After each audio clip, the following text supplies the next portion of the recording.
जय गुरुदेव दोस्तों, स्वागत है आप सभी का श्री गुरु का ऑनलाइन क्लासेस में। इस वीडियो हम बात करेंगे चैप्टर फर्स्ट के कुछ न्यूमेरिकल के बारे में। ठीक है, तो शुरू करते हैं हम।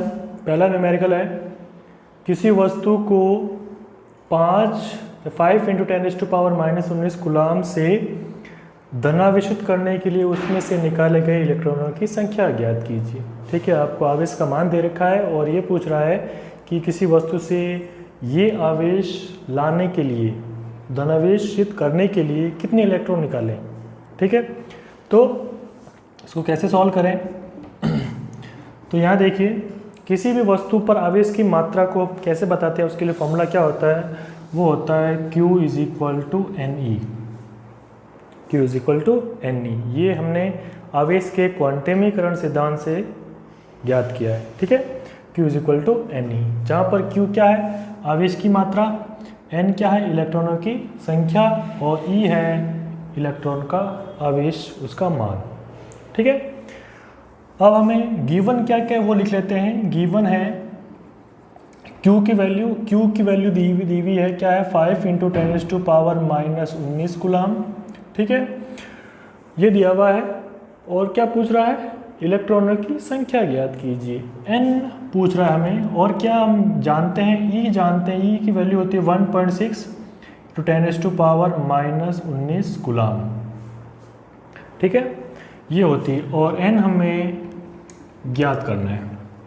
ठीक है, तो फॉर्मूले में मान रखते हैं, क्या आता है, Q का मान है 5 × 10⁻⁻19 कूलाम = N हमें ज्ञात करना है, और E की वैल्यू है 1.6 × 10⁻⁻19 कूलाम। N ज्ञात कर सकते हैं हम यहाँ से, तो सॉल्व करने पर N क्या करेंगे हम, N यही रहेगा, इसको हम इसके नीचे लिखेंगे, डिवाइड करेंगे, तो क्या आएगा 5 × 10⁻⁻19 अपॉन 1.6 × 10⁻⁻19 कूलाम। ठीक है, यूनिट कट जाएगी, केवल इसकी वैल्यू आएगी, मान आएगा, केवल संख्या आएगी। ठीक है, तो ये पावर कैंसिल हो जाएगी। ठीक है, क्या मिला हमें, N = 5/1.6। तो हम यहाँ से जब पॉइंट हटाएंगे तो एक 0 यहाँ लगेगा, है ना। अब आप डिवाइड करो, ठीक है, भाग दो 50 में 16 का, तो क्या आएगा, N = 3। ठीक है, उसके बाद पॉइंट, उसके बाद कितनी बार जा रहा है, 1 और 2।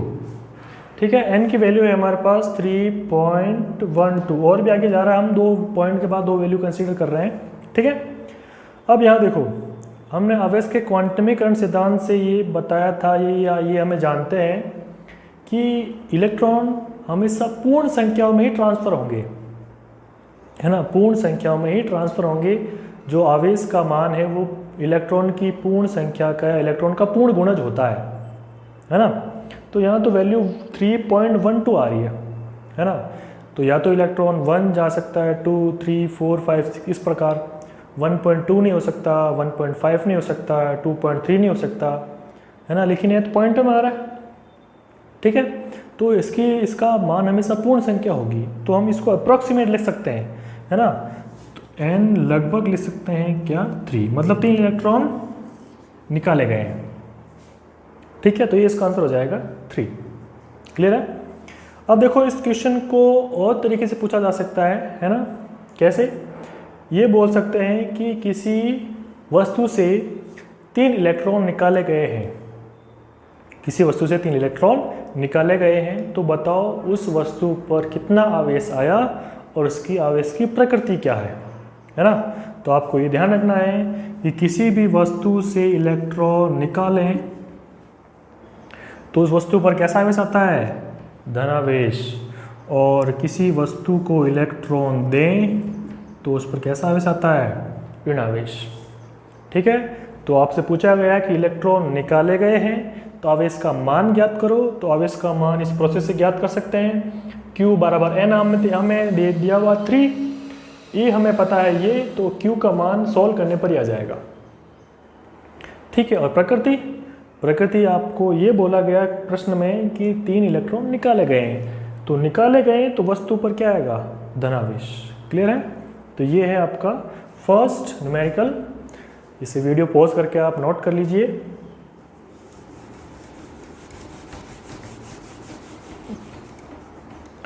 नेक्स्ट पर बात करते हैं नंबर 2।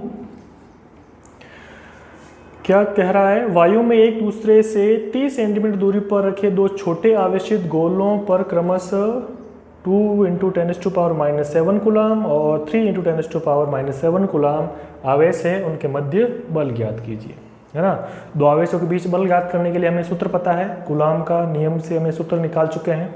क्या होता है सूत्र?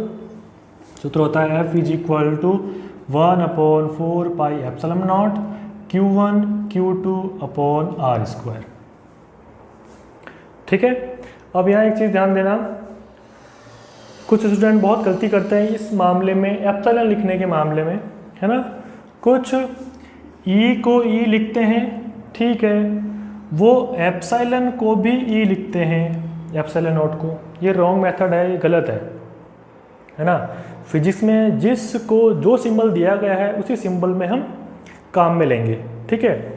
जैसे अगर हम F लेते हैं तो F को फोर्स बोला जाता है, नॉर्मली ज़्यादातर फोर्स लेते हैं इसको, फोर्स के लिए, ठीक है। और इसी को मैं स्मॉल ले लूँ F, तो मतलब बदल जाएगा इसका, है ना। इसको ऐसा कभी फ्रीक्वेंसी भी बोल देते हैं, आवृत्ति। क्लियर है? ठीक है। तो फिजिक्स में हमें जो सिंबल जिसके लिए दिया गया है उससे उसी रूप में हम यूज़ करें, है ना। तो आपको ई को ई लिखना ही लिखना है, लेकिन एप्सिलॉन को ई नहीं बना देना है ना। तो एप्सिलॉन को हम ऐसे ही लिखेंगे, ये लिखने का तरीका है ना। तो ये चीज़ ध्यान रखें आप। तो दो आवेशों के बीच बल का सूत्र ये रहा, ठीक है। अब हम गिवन क्या क्या वो लिख लेते हैं। दोनों के बीच की दूरी दे रखी है r, क्या है वो 30 सेंटीमीटर, है ना। अब हमें इसको ऐसे सिस्टम में कन्वर्ट करना है कि तो मीटर में कन्वर्ट करना है, ठीक है। तो क्या आएगा, किससे भाग दें इसको, 100 से, तो 30 / 100 ये किस में आ जाएगा, मीटर में। तो 0 से 0 कैंसिल, क्या मिलेगा 0.3 मीटर, कन्वर्ट हो गया। सेकंड क्या गिवन है, ये गिवन, और क्या गिवन है, Q1 गिवन है, क्या है 2 × 10⁻⁷ कूलम, और Q2 गिवन है 3 × 10⁻⁷ कूलम गिवन है, ठीक है। बस मान रख देते हैं इन सबका। तो F क्या हो जाएगा, F = इसकी वैल्यू क्या है पूरी की 9 × 10⁻⁹ इंटू Q1 की वैल्यू 2 × 10⁻⁷ इंटू Q2 की वैल्यू 3 × 10⁻⁷, क्लियर, अपॉन r²। तो r की वैल्यू है 0.3, उसका स्क्वायर करना है, ठीक है। या तो दो बार लिख देते हैं उसको गुणा करके, है ना, 0.3 इंटू 0. तो या तो आप स्क्वायर करो या दो बार लिख दो, अगर क्यूब करना है तो 3 बार लिख दो गुणा करके, ठीक है। अब इसको सॉल्व करते हैं आगे। F = ठीक है 9 × 10⁻⁹ इंटू इन दोनों पावर को जोड़ो 10 की घात, तो 10 की पावर -7 और 10 की पावर -7, तो हो जाएगी 10 की पावर -14। आधार समान है तो घातें जुड़ जाती है, ठीक। इन दोनों को गुणा करते हैं तो क्या आता है 6 अपॉन, यहाँ से पॉइंट हटाओ और यहाँ से पॉइंट हटाओ, तो ऊपर कितने 0 लगेंगे, 2, है ना। यहाँ से दशमलव हटाया, यहाँ से दशमलव हटाया, तो ऊपर कितने जाएंगे 0, 2 0, तो मैंने 10 की पावर 2 लिख दिया। तो दशमलव हटाने पर क्या बचेगी 3 और इंटू 3, तो क्या हो जाएगा 9, ठीक। अब ये कैंसिल हो जाएगा 9 से 9। अब क्या करना है, अब कुछ नहीं, पावर को सोल्व करना है। तो F = ये 6 एज इट इज़ इंटू 10 की पावर, देखो सबकी ये जो पावर है सबके आधार बेस 10 है, तो पावर क्या होती है, जुड़ जाती हैं। तो 10 की पावर क्या क्या है, एक तो 9 प्लस की, माइनस की 14 और प्लस की 2, ठीक है।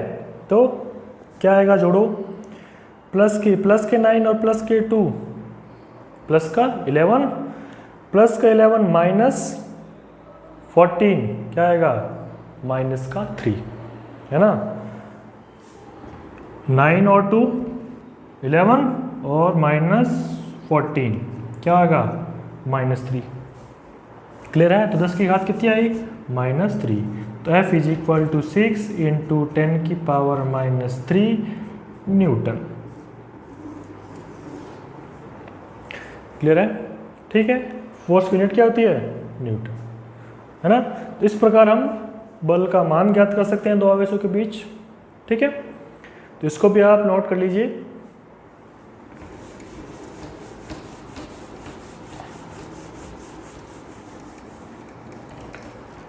नेक्स्ट बात करते हैं थर्ड क्वेश्चन की। क्या है क्वेश्चन, 9e और 4e बिंदु आवेश परस्पर r दूरी पर स्थित है। पहले बना देते हैं डायग्राम। ये 9e और 4e, ठीक है, परस्पर r दूरी पर स्थित है। दोनों के बीच की डिस्टेंस क्या है, r। दोनों के बीच r दूरी है, ठीक है। आगे क्या है, एक अन्य आवेश Q को दोनों आवेशों को मिलाने वाली रेखा पर कहाँ रखें कि वह संतुलन में रहे, है ना। एक अन्य आवेश Q को दोनों आवेशों को मिलाने वाली रेखा पर कहाँ रखें कि वो Q कैसा रहे, संतुलन में रहे। मतलब आपको कहीं यहाँ कहीं रेंडमली यहाँ रखना है, मान लो Q कहीं भी, सेंटर नहीं है, ज़रूरी नहीं है सेंटर है, ये Q रखा, है ना। तो आपको ये बताना है कि Q को कहाँ रखें, यहाँ से कहाँ रखें कि कहाँ क्या रहे, वो संतुलन में रहे, समय अवस्था में रहे, ठीक है। तो इसकी यहाँ से दूरी मान लेते हैं, क्या है वो, x, और इसकी यहाँ से दूरी क्या होगी, टोटल कितनी है, r, ये कितनी है, x, तो ये कितनी बचेगी, r माइनस x।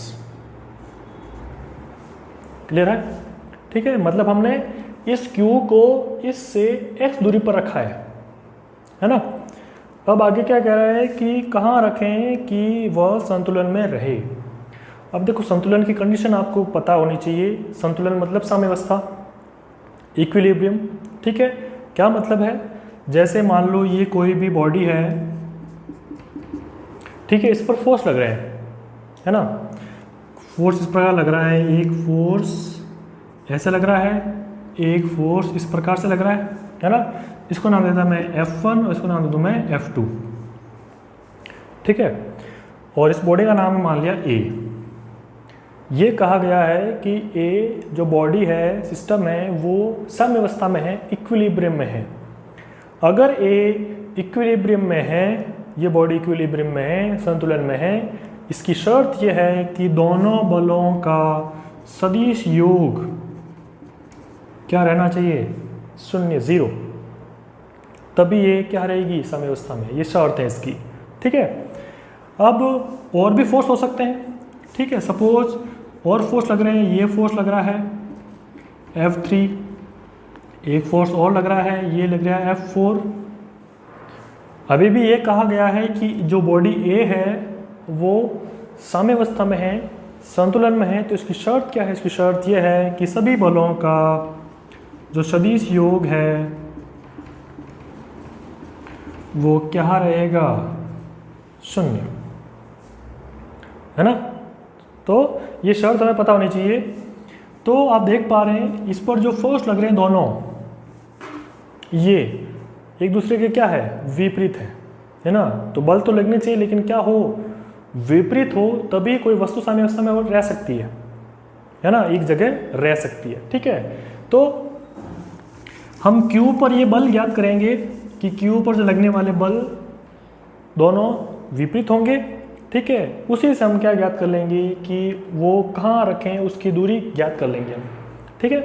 तो यहाँ देखो 9 ने इस पर फोर्स लगा रहा है ना। इसको बिंदु को नाम देता हूँ मैं A और ये बिंदु नाम देता हूँ मैं B, ठीक है। तो देखो A पर जो आवेश है 9e, वो इस पर फोर्स लगा रहा है ना। ये भी पॉजिटिव और ये भी पॉजिटिव।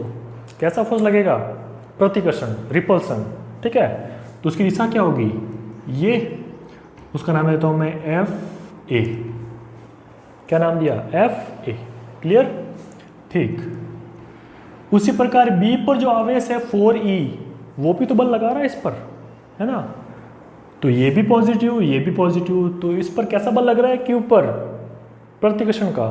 तो इस पर बल की दिशा क्या होगी? ये। तो इस पर फोर्स लग रहा है इस दिशा में, ये, इसको नाम दे देता हूँ मैं एफ बी। F B.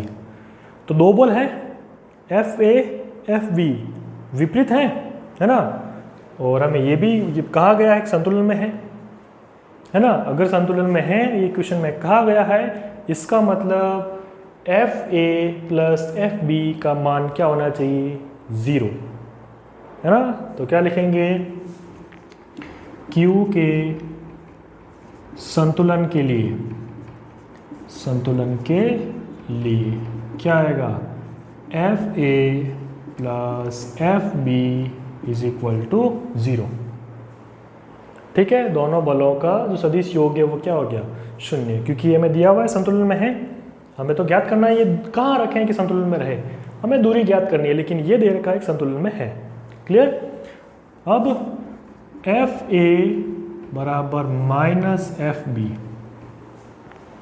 ऐसा ले सकते हैं, इसको उधर ले जाओ तो माइनस का हो जाएगा, है ना? तो ये दिख भी रहा आपको, विपरीत है दोनों, माइनस हो रहा है ना? परिमाण में कैसे लिखें? परिमाण, ठीक है, सदिश हटा दो, एफ ए बराबर एफ बी। परिमाण में दोनों बराबर है, विपरीत है तो विपरीत के लिए साइन है, सदिश रूप है। परिमाण में दोनों अपोजिट है, बराबर है। ठीक है, तो एफ ए और एफ बी का मान रख दो, है ना? तो सूत्र पता है हमें, दो आवेशों के बीच बल क्या होता है? F is equal to 1/4 pi epsilon not Q1 Q2 upon R square, है ना? अब आपको एफ ए ज्ञात करना है। एफ ए है क्या? एफ ए पर जो आवेश है 9e, उसके द्वारा Q पर लगाया गया बल है। मतलब आप सीधा कह सकते हो इन दोनों के बीच लगने वाला बल है, उसकी दिशा ये। ठीक है, तो क्या होगा सूत्र? 1/4 पाई एप्सिलॉन नॉट Q1 क्या है? 9e। Q2 क्या है? Q अपॉन दूरी क्या दोनों के बीच की? x स्क्वायर, है ना? r होता है r का स्क्वायर, दूरी का स्क्वायर, तो यहाँ x का square is equal to F B. F B क्या है? 4e द्वारा Q पर लगाया गया बल, मतलब इन दोनों के बीच बल लग रहा है। ठीक है, तो वही सूत्र 1/4 पाई एप्सिलॉन नॉट Q1 क्या है? Q2 क्या है? 4e अपॉन r, दोनों के बीच की दूरी का स्क्वायर, क्या है दूरी? ये r माइनस एक्स का होल स्क्वायर। ठीक है, अब कुछ नहीं, आपको सॉल्व करना आगे, है ना? सिंपल, ये कैंसिल हो जाएगा, Q से Q भी कैंसिल, ठीक है, E से E भी कैंसिल, है ना? क्या बचा? 9/x² is equal to 4/r minus X का होल स्क्वायर। ठीक है, अब आपको आगे सॉल्व करना है, तो यहाँ क्या ले लें हम? वर्गमूल लेते हैं। क्या लेते हैं? वर्गमूल, आसान हो जाएगा, है ना? क्या लें? वर्गमूल लेने पर, वर्गमूल लेने पर, तो वर्गमूल लो तो क्या आता है? 9/x² इज इक्वल टू, या इस तरह वर्गमूल लेने पर 4r माइनस एक्स का होल स्क्वायर, है ना? तो 9 का वर्गमूल क्या होता है? 3, और x का स्क्वायर है ना? x का स्क्वायर है और ऊपर क्या लगा हुआ है? वर्गमूल, रूट लगा हुआ है, तो x, है ना? अगर वर्ग हो किसी संख्या पर, उस पर रूट लगा हुआ हो, तो क्या आता है? रूट या वर्गमूल और स्क्वायर कट जाता है, क्या बचेगा? x इज इक्वल टू 4 का वर्गमूल रूट 2, और इसका वैसे ही, तो क्या मिला? r minus X, root square cut गए। ठीक है, अब क्रॉस मल्टीप्लाई करो और सॉल्व करो, तो क्रॉस मल्टीप्लाई करो इनको, तो क्या आता है? 3r minus X is equal to 2x। Cross multiply कर दिया, ठीक है। अब अंदर गुणा करते हैं इसको, 3r minus 3x is equal to 2x, है ना।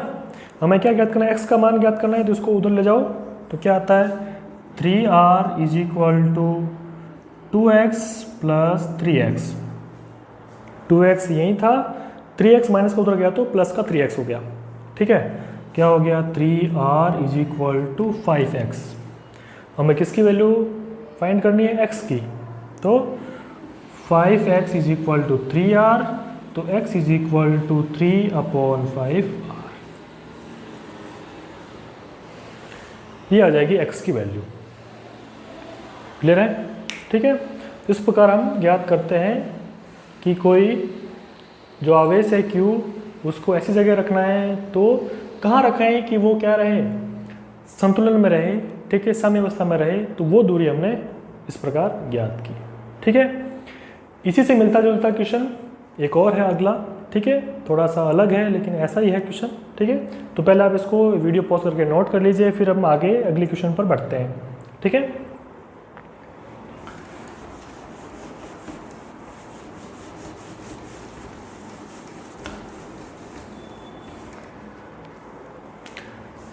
अगला है क्वेश्चन 4। क्या दे रखा है, दो क्यू परिमाण के बिंदु आवेश परस्पर r दूरी पर रखे हैं। पहले बना देते हैं इसके बारे में।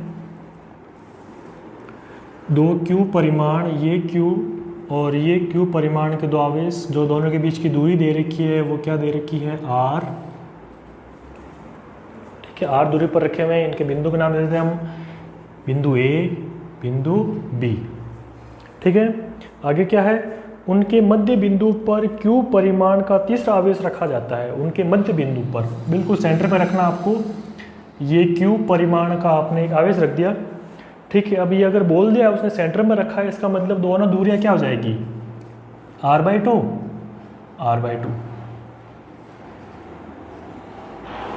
समझ गए आप, है ना। क्वेश्चन में क्या, उनके मध्य बिंदु पर, तो सेंटर में रख दिया, तो ये दोनों दूरियां क्या हो जाएगी, r/2, r/2।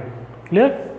आगे क्या कह रहा है, इसका मान एवं प्रकृति ज्ञात, इसका मान एवं प्रकृति क्या हो कि निकाय अधिकतम संतुलन, और ब्रैकेट में कहा है संपूर्ण निकाय, है ना। मतलब ये पूछ रहा है कि जो ये क्यू आपने रखा है सेंटर में मध्य बिंदु में, तो आपको इसका मान ज्ञात करना है और प्रकृति ज्ञात करनी है। और एक चीज़ दे रखी है उसने कि वो निकाय कैसा रहना चाहिए, साम्यावस्था में रहना चाहिए, है ना। मतलब ये निकाय साम्यावस्था में रहे, उस स्थिति में उसकी प्रकृति और उसका मान ज्ञात करना है। क्लियर है, मतलब ना ये क्यों इधर जा रहा है, ना ये क्यों इधर जा रहा है ना। पूरा सिस्टम क्या है, साम्यावस्था में है, रुका हुआ है, ऐसा कह सकते हैं आप, ठीक है। तो उस स्थिति में आपको क्यू क्या मान ज्ञात करना है और उसकी प्रकृति, वो पॉजिटिव है या नेगेटिव है, ठीक। तो पहले देखिए यहाँ पर हम क्यू की नेचर पता करते हैं कि वो पॉजिटिव है या नेगेटिव है। मान तो हम फॉर्मूले से निकाल लेंगे, है ना, लेकिन पहले पता करते हैं क्यू कैसा हो सकता है। वो पॉजिटिव हो सकता है तब साम्यावस्था आएगी, या नेगेटिव हो सकता है तब साम्यावस्था आएगी, है ना। तो एक चीज़, किसी भी बॉडी के लिए साम्यावस्था के लिए ज़रूरी क्या है कि उस बॉडी पर इक्वल और अपोजिट फोर्स लगने चाहिए, है ना। अगर दो फोर्स हैं तो दोनों फोर्स इक्वल एंड अपोजिट लगने चाहिए, है ना। तब वो बॉडी जो ए है वो क्या रहेगी, साम्यावस्था में रहेगी, है ना, इक्वल एंड अपोजिट, ठीक। अब बात करते हैं इसके बारे में। तो मैं वापस यहाँ बना लेता हूँ एक बार, ये Q, ये Q और यहाँ कहीं रखा आपने Q, है ना। ये दोनों पॉजिटिव है, ठीक। और अभी इसको लेते हैं पॉजिटिव, है ना। हमें प्रकृति पता करनी है पॉजिटिव है नेगेटिव। तो सपोज शुरुआत में हम इसको लेके चलते हैं क्या, पॉजिटिव, ये तो दोनों पॉजिटिव है, ठीक। अब ऐसी स्थिति में क्या साम्यावस्था आ सकती है, चेक करते हैं। तो देखो ये क्यू इस पर फोर्स लगा रहा है इस दिशा में, क्योंकि प्लस प्लस को क्या करता है, प्रतिकर्षित, ठीक। फिर ये क्यू इस पर भी बल लगा रहा है प्रतिकर्षण वाला इस दिशा में। क्लियर। अब बात करते हैं इसकी, ये क्यू इस पर बल लगा रहा है किस दिशा में? इस दिशा में, प्रतिकर्षण। फिर ये क्यू इस क्यू पर बल लगा रहा है, किस दिशा में? इधर, प्रतिकर्षण। प्लस प्लस के बीच क्या होता है? प्रतिकर्षण। ठीक, इन दोनों की बात होगी। अब इसकी बात करते हैं, ये भी तो बल लगाएगा, है ना। ये क्यू इस पर बल लगाएगा, कैसा? प्रतिकर्षण का। ठीक, फिर ये क्यू इस पर बल लगाएगा, इस प्रकार, प्रतिकर्षण। अब आप देखो, क्या साम्यावस्था की कंडीशन फुलफिल हो रही है? यहां हो रही है। एक इधर लग रहा है, एक इधर लग रहा है। ये हो सकता है साम्यावस्था में रहेगा, लेकिन ये दोनों, ये इधर भाग रहा है, ये इधर भाग रहा है, क्योंकि दोनों बलों की दिशा एक ही दिशा में है ना। लेकिन आपको क्वेश्चन में क्या दे रखा है? संपूर्ण निकाय कैसे है? संतुलन में है ना। तो संपूर्ण निकाय तो यहाँ ऐसा पॉसिबल है ही नहीं, है ना। तो ये पॉजिटिव तो नहीं हो सकता, है ना, क्योंकि ये क्यू उधर जा रहा है, ये क्यू इधर जा रहा है, तो साम्यावस्था कहाँ हुई? नहीं हुई। ठीक, अब बात करते हैं इसको नेगेटिव लेकर। सपोज ये क्या हो? नेगेटिव। अब चेक करते हैं, है ना। तो देखो, ये क्यू इस पर बल लगाएगा, कैसा? आकर्षण प्रकृति का, क्योंकि ये पॉजिटिव है, ये नेगेटिव है, तो ये क्यू इसको क्या करेगा? इधर खींचेगा। तो इस पर लगने वाला बल ये, क्लियर? ठीक, फिर ये क्यू इस पर बल लगाएगा, कैसा? ये प्लस क्या होंगे? प्रतिकर्षित होंगे ये। ठीक, चलो इस क्यू की बात होगी। अब इस क्यू की बात करो, ये क्यू इस पर बल लगाएगा, है ना। किस दिशा में? इस दिशा में, क्योंकि ये नेगेटिव है, ये पॉजिटिव है, तो ये इसको खींचेगा। फिर ये क्यू इस पर फोर्स लगाएगा, कैसा? प्रतिकर्षण, इस दिशा में, क्लियर? ठीक, फिर इन दोनों क्यू की बात होगी। अब इस ये बचा है, ये भी तो लगाएगा, है ना। तो ये माइनस क्यू इस पर कैसा बल लगाएगा? तो ये माइनस क्यू इस प्लस को क्या खींचेगा अपनी तरफ? ये खींच रहा है। ठीक, फिर ये माइनस क्यू इसको इस पर क्या करेगा? इसको भी खींचेगा। ये माइनस क्यू इस प्लस क्यू को अट्रैक्ट करेगा, तो ये इधर खींचेगा। अब देखिए आप, बल कैसे लग रहे हैं? इस क्यू पर एक इधर लग रहा है, एक इधर लग रहा है, पॉसिबिलिटी है ना। इस क्यू पर इधर भी लग रहा है, इधर भी लग रहा है, इसके लिए भी पॉसिबिलिटी है। और इस क्यू के लिए एक फोर्स इधर लग रहा है, तो दूसरा इधर वापस लगा रहा है, खींच रहा है उसको, है ना। तो यहाँ पर साम्यावस्था कंडीशन फुलफिल हो सकती है, साम्यावस्था आ सकती है, क्लियर है। इसका मतलब ये पता चल गया हमें कि अगर दोनों ये पॉजिटिव है तो बीच में क्या आएगा? नेगेटिव, तभी वो पूरा सिस्टम क्या किस में रह सकता है? वो साम्यावस्था में रह सकता है। इसका मतलब हमें एक चीज़ तो पता चल गई, क्या? प्रकृति। प्रकृति क्या है? वो आप कह सकते हो नेगेटिव, या ऐसा कह सकते हो इस क्यू की विपरीत प्रकृति का आवेश है। अगर क्यू पॉजिटिव है तो ये होगा नेगेटिव, अगर क्यू नेगेटिव है तो ये होगा पॉजिटिव, क्लियर। तो प्रकृति पता चल गई, क्या है वो? नेगेटिव। ठीक, अब बात करते हैं उसका मान क्या होगा। ठीक है, तो सपोज देखो यहाँ इसको बिंदु को नाम देते हैं क्या?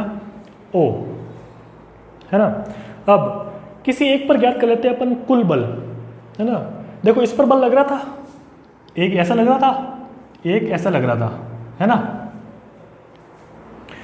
तो इसका मतलब दोनों बल विपरीत है ना। अगर दोनों बल विपरीत है तो साम्यावस्था हो सकती है, आ सकती है, बिल्कुल आ सकती है। ठीक है, तो अगर साम्यावस्था है इस पर या इस पर, इसका मतलब क्या है कि इस पर लगने वाले बलों का सदिश योग क्या मिलेगा आपको? 0। इससे पहले चर्चा की हमने, है ना। तो इस पर हम इसके द्वारा लगाया गया बल और इसके द्वारा लगाया गया बल वो ज्ञात कर लेंगे, और अगर दोनों का सदिश योग 0 होगा तो क्या रहेंगे ये? साम्यावस्था में। उससे हम आगे सॉल्व करके ज्ञात कर लेंगे। ठीक है, तो क्या बोलेंगे हम?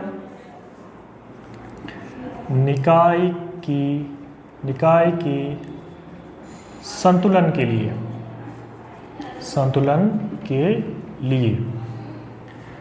बी पर स्थित आवेश पर परिणामी बल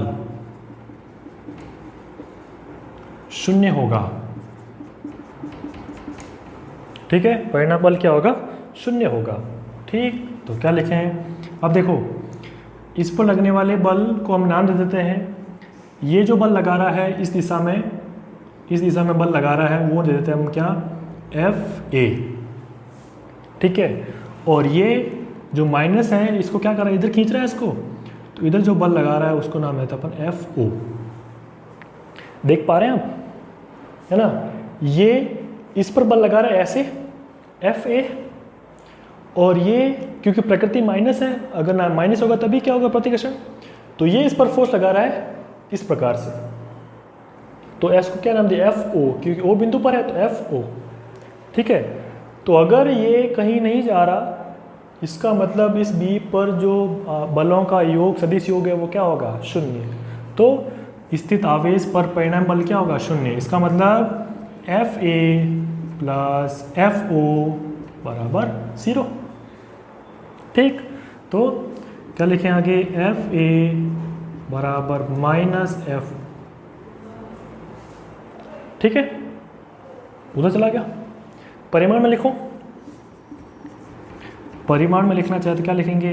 FA बराबर FO, क्योंकि ये खुद कह रहा है साम्यावस्था में है, तो दोनों बल बराबर होंगे परिमाण में, और दिशा में विपरीत है, उसके लिए ये रहा। बस FA ज्ञात कर लो और FO ज्ञात करो, रखो। तो देखो FA क्या आएगा? FA है Q द्वारा इस Q पर लगाया गया बल, है ना? FA क्या है? इस Q द्वारा इस Q पर लगाया गया बल। तो सूत्र क्या होता है उसका? 1/4 पाई एप्सिलॉन नॉट। ये थोड़ा साइड में लिखना आपको, FA बराबर FO। ठीक है, तो इस Q द्वारा इस Q पर लगाया गया बल, तो क्या होगा? 1/4 pi epsilon not Q1 Q2 upon इनके बीच की दूरी क्या है? दोनों के बीच की दूरी R, तो R का square is equal to FO। FO क्या है? इस Q द्वारा इस Q पर लगाया गया बल, है ना? तो ज्ञात करो। तो सूत्र होगा 1/4 पाई एप्सिलॉन नॉट Q1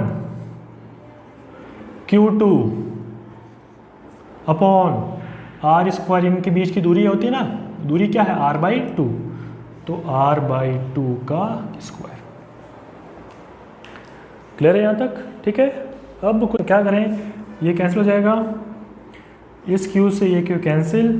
ठीक है, अब आगे सॉल्व करते हैं तो क्या आएगा? Q upon R square is equal to Q upon, इसको ओपन करो तो क्या आता है? R square upon 4। ठीक है, 4 ऊपर चला जाएगा तो क्या आया? Q upon R square is equal to 4Q upon R square. तो R स्क्वायर से R स्क्वायर कैंसिल। हमें मान किसका ज्ञात करना है? Q का, है ना? तो Q क्या जाएगा? Q is equal to Q/4। ठीक है, तो ये तो Q का क्या आया? परिमाण, या कह दो मान आया इसका। प्रकृति क्या होगी? प्रकृति हो जाएगी Q is equal to minus Q upon 4। ठीक है, तो प्रकृति क्या हो इसकी? अगर ये Q दोनों पॉजिटिव पॉजिटिव है तो ये क्या होगा? नेगेटिव। और अगर अगले क्वेश्चन और आप पूछ लिया जाए, अलग क्वेश्चन ये बोल दिया जाए ये दोनों माइनस है, तो यहाँ क्या हो जाएगा? पॉजिटिव। क्लियर है? इस प्रकार हम न्यूमेरिकल सॉल्व करते हैं। तो इस वीडियो में हम 4 न्यूमेरिकल पर चर्चा की। अगले वीडियो में हम कुछ और न्यूमेरिकल पर बात करेंगे। ठीक है, तो पढ़ते रहें। ठीक है, घर पे रहें, सुरक्षित रहें, और इन न्यूमेरिकल पर और प्रॉब्लम पर आप डिस्कस करें और उनकी प्रैक्टिस करें। ठीक है, थैंक यू।